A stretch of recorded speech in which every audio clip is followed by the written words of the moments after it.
এই ছেলেটা বাচ্চা একটা ছেলে। এই ছেলেটা এখন কই আছে? রাশিয়া। দালালের কাছে প্রতারিত হইয়া রাশিয়ায় গিয়ে এখন যুদ্ধ করতেছে ইউক্রেনের বিরুদ্ধে। আজকে ছেলেটার অবস্থাটা দেখে, মানে একটা বাচ্চা ছেলে একটা দায়িত্ব নিছে দেশের দায়িত্ব বলতে কি? দায়িত্ব বলতে দেশের সৈনিক হইয়া যুদ্ধকরণ লাগতেছে। দালালের মাধ্যমে প্রতারিত হইয়া আজকে তার যুদ্ধকরণ লাগতেছে।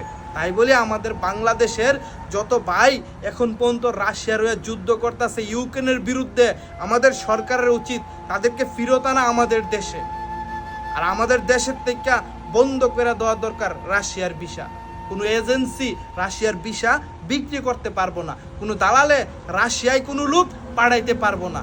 এই সিদ্ধান্ত নেওয়ার দরকার আমাদের সরকারের। আজকে কিছু কিছু দালালরা রাশিয়া পাঠাইব বইলা তাদেরকে রাশিয়া পাড়া লুপ দেখায়া তাদেরকে রাশিয়া পাড়ায়া বিক্রি করার পরে রাশিয়ায় নিয়ে তাদেরকে প্রশিক্ষণ দেওয়া হয়। প্রশিক্ষণ দিয়া তাদেরকে ইউক্রেনের বিরুদ্ধে যুদ্ধের ভিতরে লাগাই দেয়।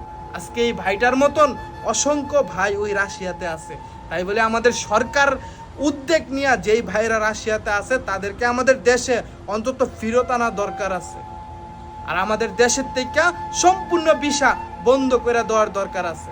যদি আমাদের ভাইদেরকে বাঁচাইতে চান অন্তত এই কাজটা করতে হবে আমাদের সরকারের। আমাদের সরকাররা প্রবাসী ভাইদের জন্য কি করে?